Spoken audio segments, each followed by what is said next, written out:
Hello, everyone. My name is Dominique Boucher.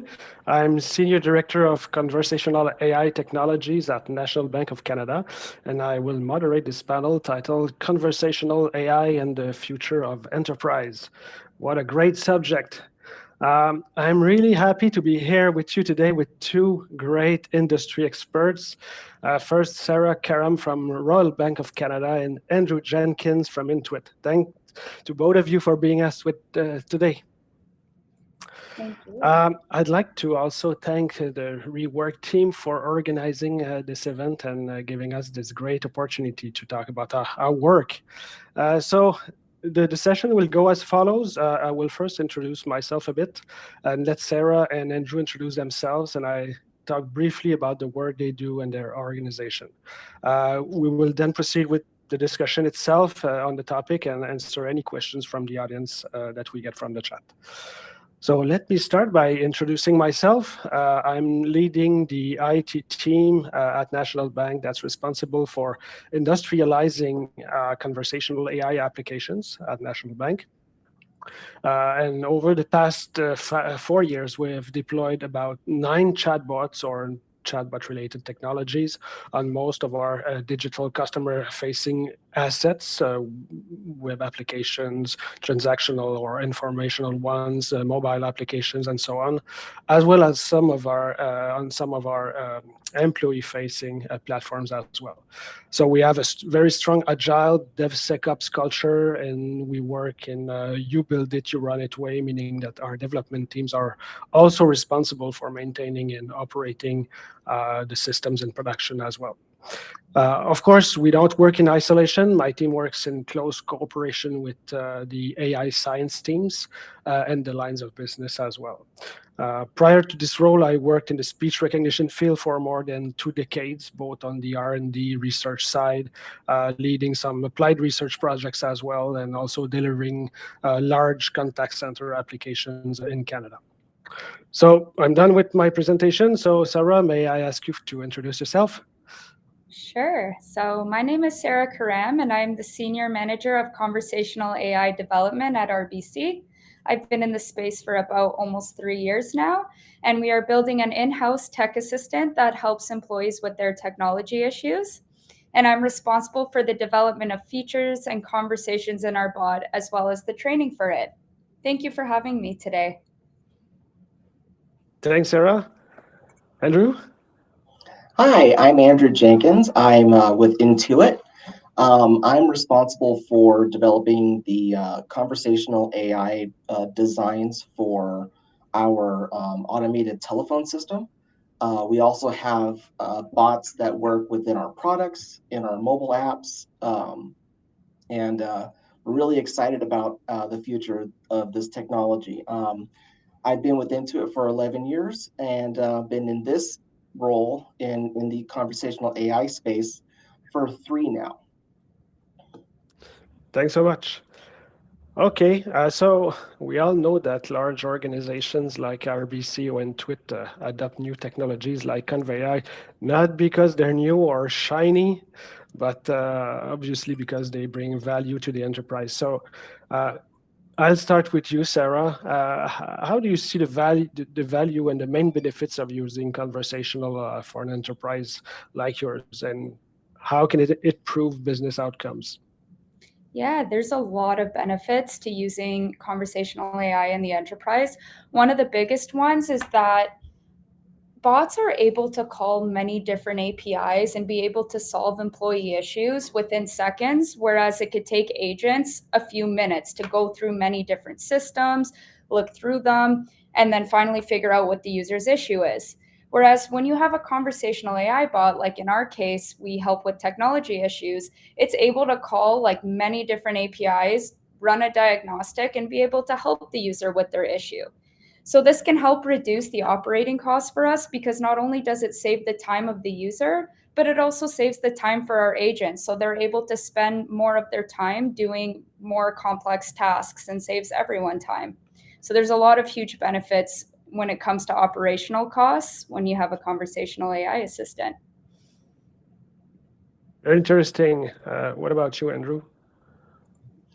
Yeah, a lot of what Sarah shared. I would add to it that we're actually able to completely take conversations out of our customer support lines, getting our customers back to work as quickly as possible, providing basic troubleshooting assistance within our bots, um, getting them to FAQs, things like that. So whenever we do get a customer to an expert, just like Sarah said, they're working on more complex issues than those simple things like changing passwords or where's my money. Um, so yeah, we're doing a lot to save time on both ends of the spectrum, using our bots. Hmm. And how do you measure the outcomes, the success of your bots? How do you make sure it delivers on its promises? Sure. Yeah, we monitor, how many times we offer assistance, how many times that assistance is accepted. We measure by how many contacts after they accept assistance get transferred to experts. We look at how long those conversations take, and we do our we basically say, can we make those interactions shorter? Can we get those interactions that accept the assistance from the bot actually accept it and hang up? We were able to answer their issue. And we're getting ready to start looking at things like, do customers call back multiple times for the same issue, and how can we make it so that if they do, we get them over to an expert right away. So are we being successful? Are experts being successful? Are we bringing those numbers down? Are we saving the company time and money? Hmm. Yeah, we do the same kind of metrics as you, Andrew. I think what's really big for us is the containment rate. How many of those chats are actually going to an agent? We have feedback forms that are actually integrated in the chat so we can let people put extra information so we can take a look at those. But yeah, I would say the containment rate's a big one, which how many people are getting passed over, how happy are they, how good are the solutions that we're providing users, are they able to understand the solutions? That's a really big one because different lines of businesses say things differently. And we're also a global company. So people say things different in different countries. So it's also like making sure that our training, we have a lot of metrics on training as well. The bot. Yeah, yeah, very interesting. Uh, and how are these systems perceived in your organization? Uh, I see that it's sometimes difficult to change people's habits, especially for those, employee-facing bots. They're used to using the phone for a certain task. Getting them to use a chat instead of the phone, can take a lot of internal marketing efforts. How do you cope with that, Yeah, Sarah? I can start with that. Sure. So we launched our bot enterprise wide. So we're a company of around 90,000 employees, and we launched it a few months ago in September. And ours is perceived actually very well. We're getting a lot of interactions per month. We're seeing a high adoption across all our lines of businesses, which is great. The only thing that I can see being a bit of a barrier is that all our lines of businesses have many, many different applications. And because of that, they all have niche ones.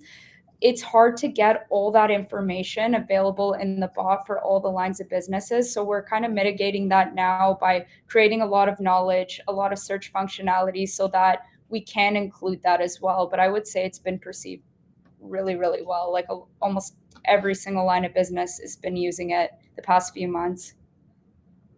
Oh, that's good. That's very great. Yeah, and same here. Our customers, they love it.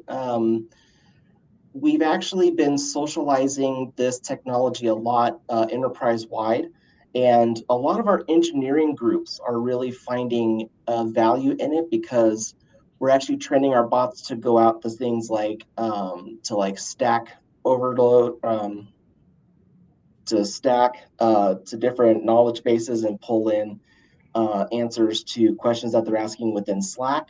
So we're integrating into there.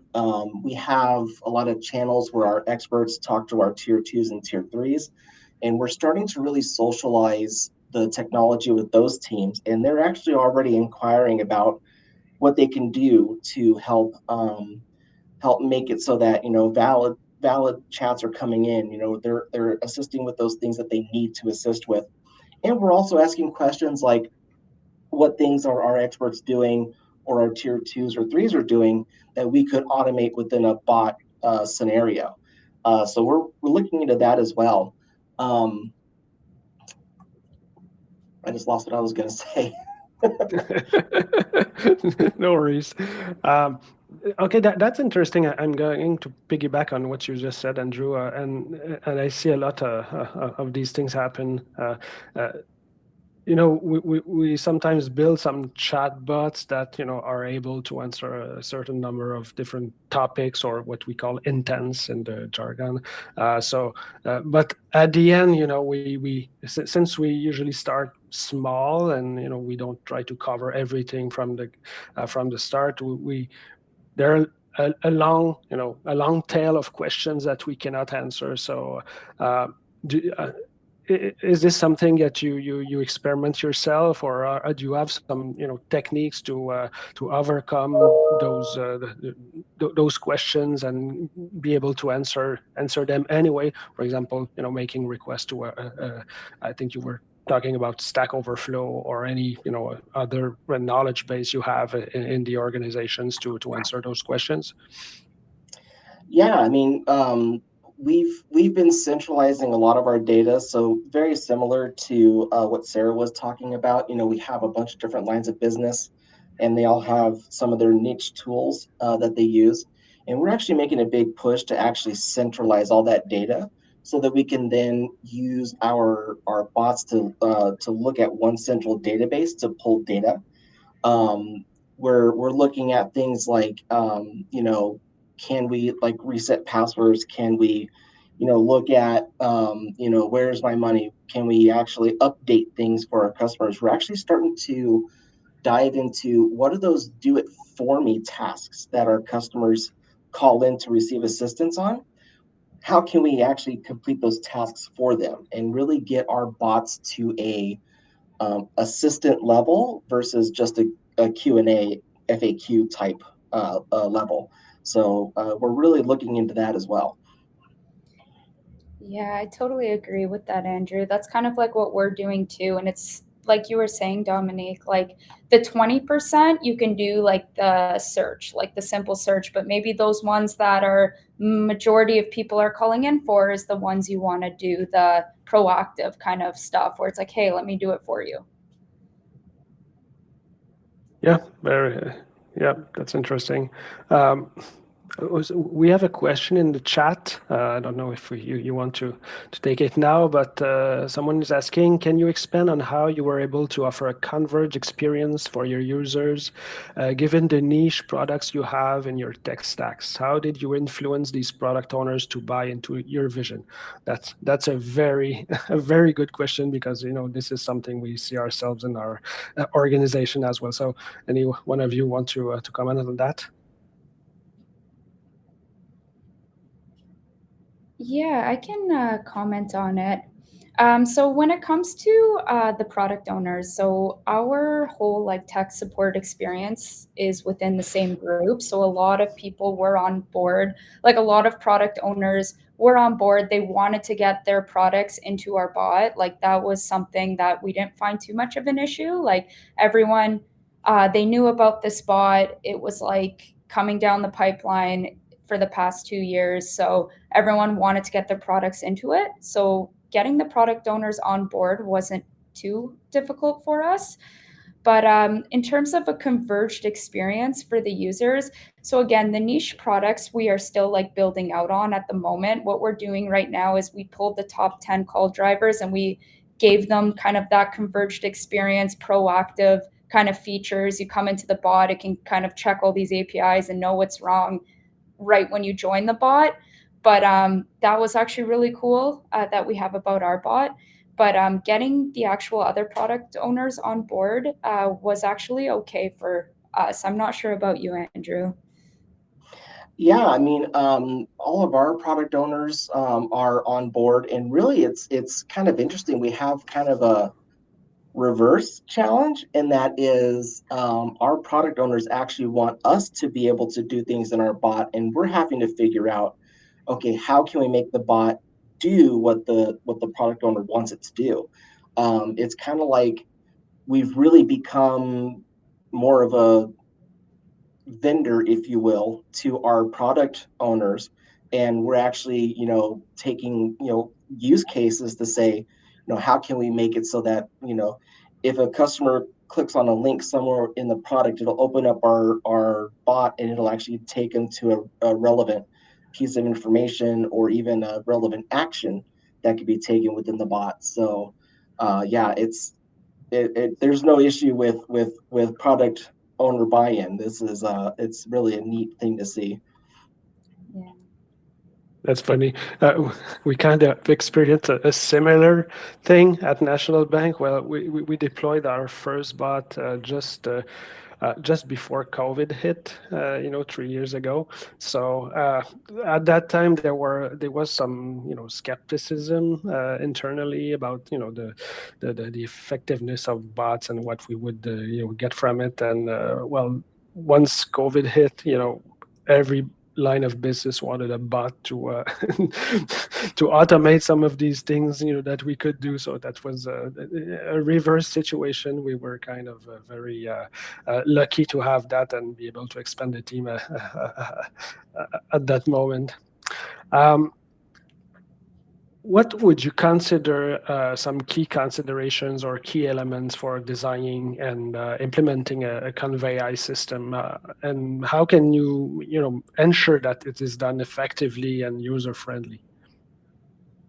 Would you like to start, Sarah? Yeah, sure.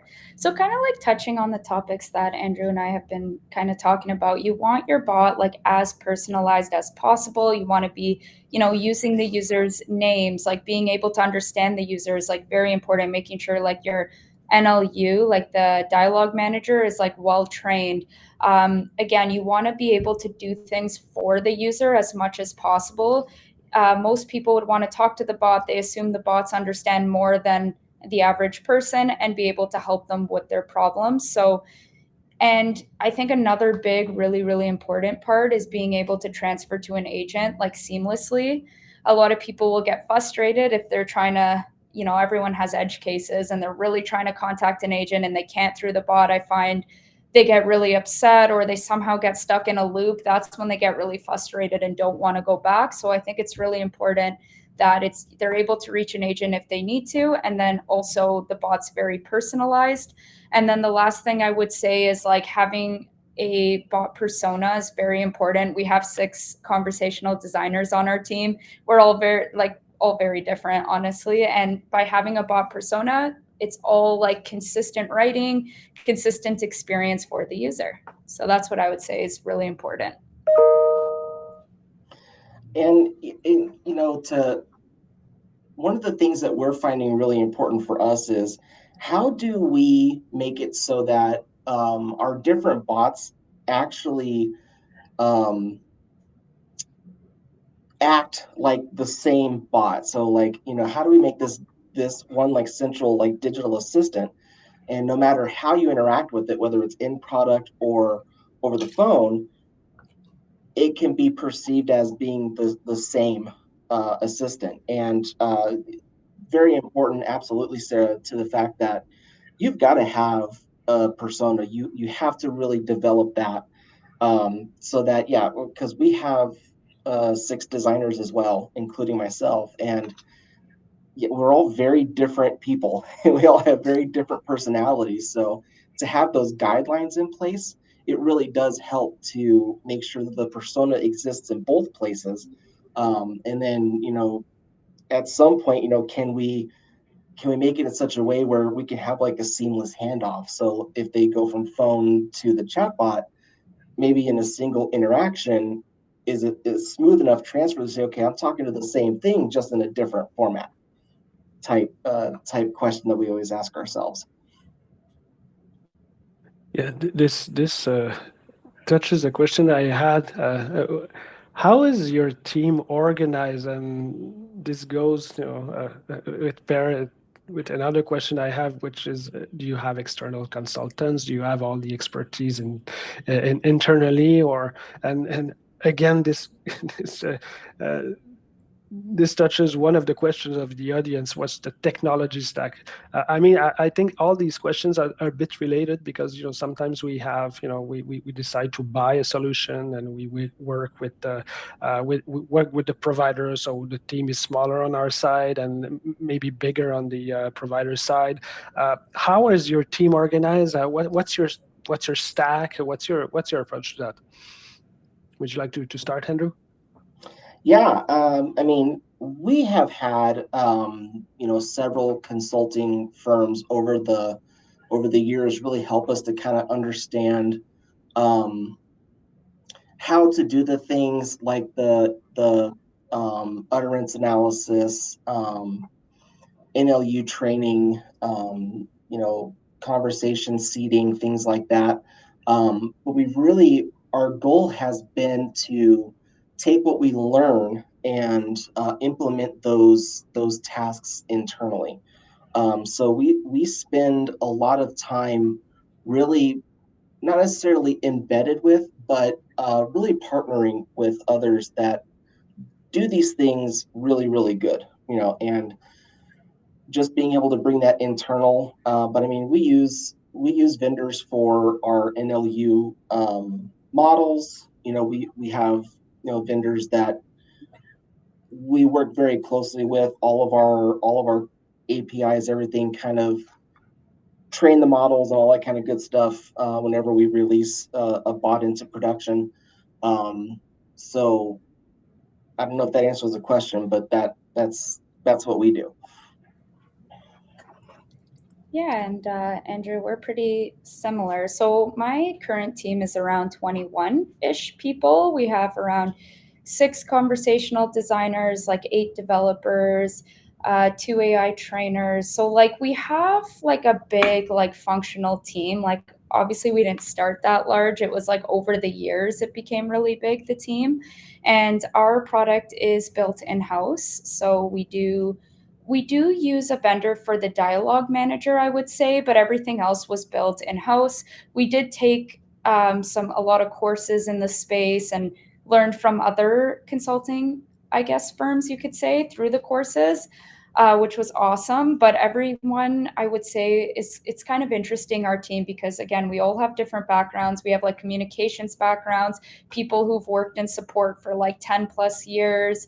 We have developers. So because we're such a big team and we have all different backgrounds, we've had like a lot of success in building the bot like internally and using the systems that we built internally, so that many teams across the bank can reuse it and not just like our team. So I'd say majority of our stuff was in-house.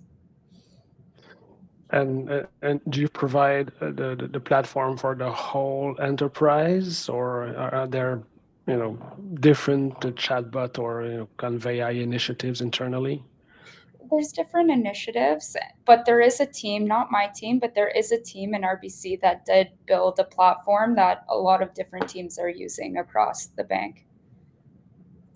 Because I see this Same here. sometimes as a not necessarily a problem, but having to train people on different platforms. You have to have a lot of expertise in different platform systems, etc. So having just a one platform that you can use for all your bots, I think is a good approach, but it's sometimes not possible. Um, that being said, we have a question in the audience. If you can share your or provide information on the technology stacks you are using, if it's something you can disclose. On our side, we've been pretty open about that at National Bank. We are based on the RASA framework. We built the platform mostly ourselves, essentially for the text, but that we have. Of course, we don't we don't build the whole voice enabled technologies ourselves. So for this, we work with some providers, but in terms of chatbots, we rely almost exclusively on the Rasa platform. This helps us keep our expertise internal and leverage all the data that we have internally to provide the best experience possible to our users. Um, we have about a bit more than 10 minutes left. So what about omni-channel experience? Are you working with bots that are isolated from each other, or is there do you plan ahead and make sure that you can support all the channels from the start? I Would you can like? take this. I Yeah. can start this one. Yeah. We right now we're very isolated from each other, but we actually have, begun an initiative where we really do want the bots to start working together to achieve a common goal. Um, and so right now we're trying to figure out, hey, how can we find out, like, if somebody starts an interaction in the chat and then they call in, how can we look at the interaction that the customer had within the chatbot and really use that to um, kind of dictate how the phone interaction goes, and vice versa. There's a lot of challenges with that because phones are very, at least for us anyway, phone is a very unauthenticated channel. So it's really hard to, make sure we're talking to the right person, making sure we're talking to somebody that has the permission level to receive certain information, things of that sort. Whereas when they're in the product, they're authenticated. We know who they are. We know what we can tell them. We know what we can share. We know what we can do. Um, so really trying to get those two vastly different um, technologies really to work together. That's kind of the challenge that we're faced with right now, and that we're actively working to kind of overcome that. Yeah, and I would say for us, like right now, like our chatbot is strictly just chat for now, but we are looking in the future to making it like voice, like our specific one. But there are different parts of the bank, of course, who are using like different IVRs and whatnot. But our chatbot is right now in that like one channel of chat at the moment. Hmm. Yeah, in my experience, they're usually these projects are usually started from different lines of business, and it can take some time to make them converge into a single platform. And to my experience, it's more than uh, the conversational AI technology itself, being from on voice or the text channel. It really means that you have to have a conversation kind of manager that can is independent of the channel itself. So if you want to start a conversation over the phone and then switch to chat and then maybe go on the website, you need to orchestrate that at a completely channel independent manner.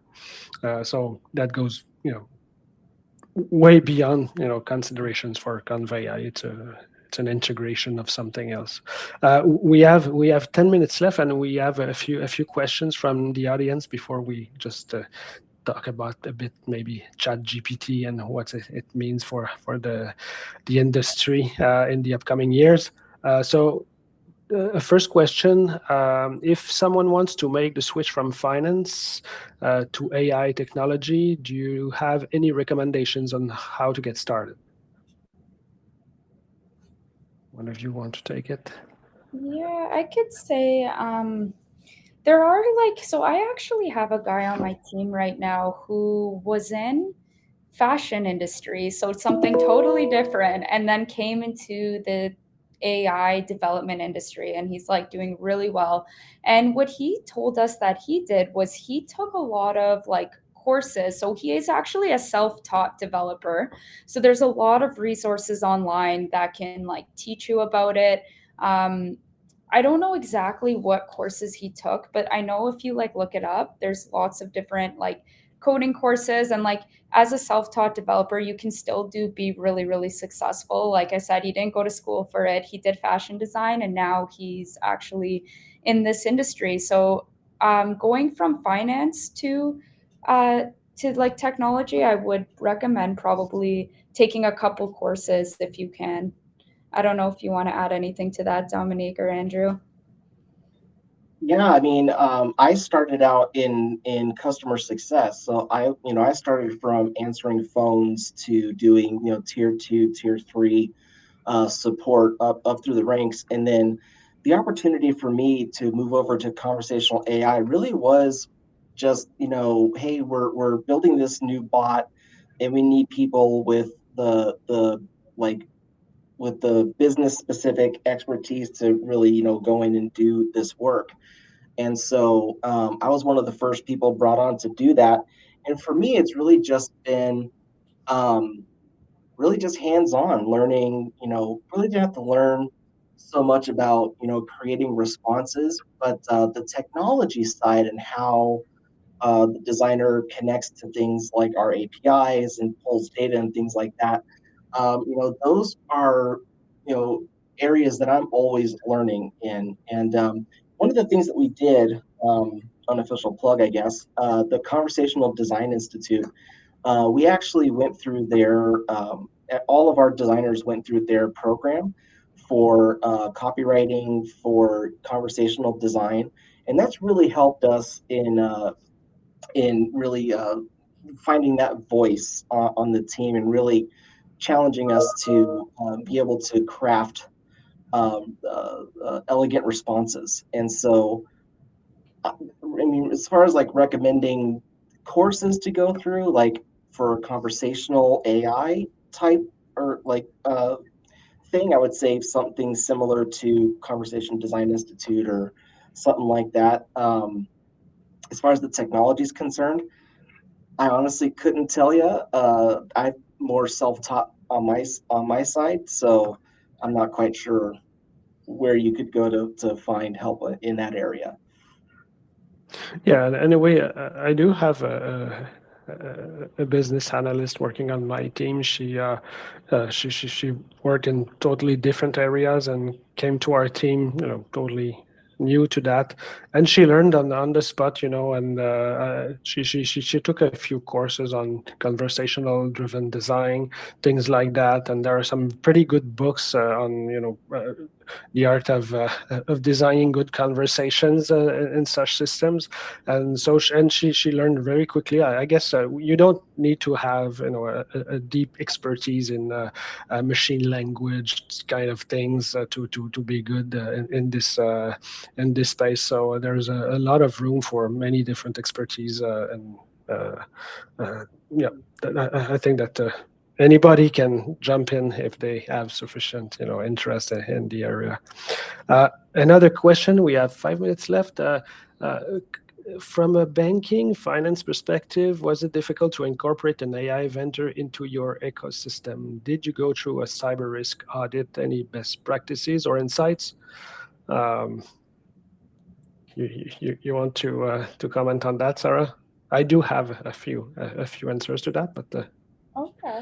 Yeah, I was gonna say, of course, like any kind of vendor you bring in, you have to do, like audits and risk assessments, and there's a long, long, long process, like a few month process to go through that. Like I said, most of our stuff luckily is built in-house, so like it's not too bad. But the dialogue manager, we did need to go through the whole process of going through cyber risk audit, like going through all like kind of cloud platforms. We had to go through a whole, like it's a long process. It took a few months to get them onboarded. That's for sure. Dominique, I know you said you had a yeah, couple things yeah, to comment. it's the same here. Since for banks the reputation risk is so high that we have to go through all these audits, and security is definitely involved. In fact, it's what usually brings AI projects down to their knees. It's the security aspects. That's why essentially for our customers, essentially we just provide informational bots. We don't have any transactional or automated tasks that can be completed using the bot, because we would have to go through so much paperwork to justify this. I'm not even sure, since we all have our mobile apps to do the usual transactions. It wouldn't make necessarily sense to automate everything using chatbots on our digital assets. So yeah. Yeah, and just because we do dabble. I mean, we don't dabble. I mean, a lot of our stuff is financial health and whatnot. So we have all that data, and absolutely, whenever we create a new API or we decide to gather certain information, I mean, we have a very close relationship with our legal team, and 99.9% of the time, I hate to say it, I love them, but absolutely, Dominique, they put a screeching halt on our big ideas, and we have to sometimes just don't think about it until security and risk and legal come back and say, hold your horses. So yeah, it is a challenge. Yeah. Okay. Before we leave, what about ChatGPT? How do you see this? Is it going to disrupt our industry, or how do you see its impact on your day-to-day work in the near future? I'll let you go first, Andrew, on this. So I don't know too much about Chat GPT. I really haven't done much with it, but I have been, talking to my colleagues about it, and we're finding it to be a great start for being able to, like, if we get stuck on copy or something like that, we can really use Chat GPT to really help us like craft our responses. But like when it comes to incorporating like data into our responses, we're really not able to provide the right security protocols to allow Chat GPT to help. So we really don't see Chat GPT as like a big um, impact on the future of our enterprise. Um, but we think it's a great starting point in being able to maybe take it, kind of adjust a little bit to be able to be more secure, to provide what we need. That's kind of how we're looking at it right now. Yeah. Yeah, I was gonna say, I mean, same with me. I haven't used ChatGPT too much besides like helping with vacation planning. It's actually pretty good for that. But I believe it will be a good tool to help companies have better and more accurate models when training their assistants. So I think our like ChatGPT will be a really good tool and a starting place. Like we'll be learning from it to have those better models and have better training for our assistants in the future. But like kind of like Andrew was saying, I haven't like dove too deep into it, but I can see it being used as a tool in the future. Very good. I won't add to that. Uh, I just want to thank you both for being with us today and have this great discussion. And I thank everybody for joining us on this panel. And have a great end of day, everybody. Thank you very much. You too. Thank you. Thank you. Bye. Bye bye.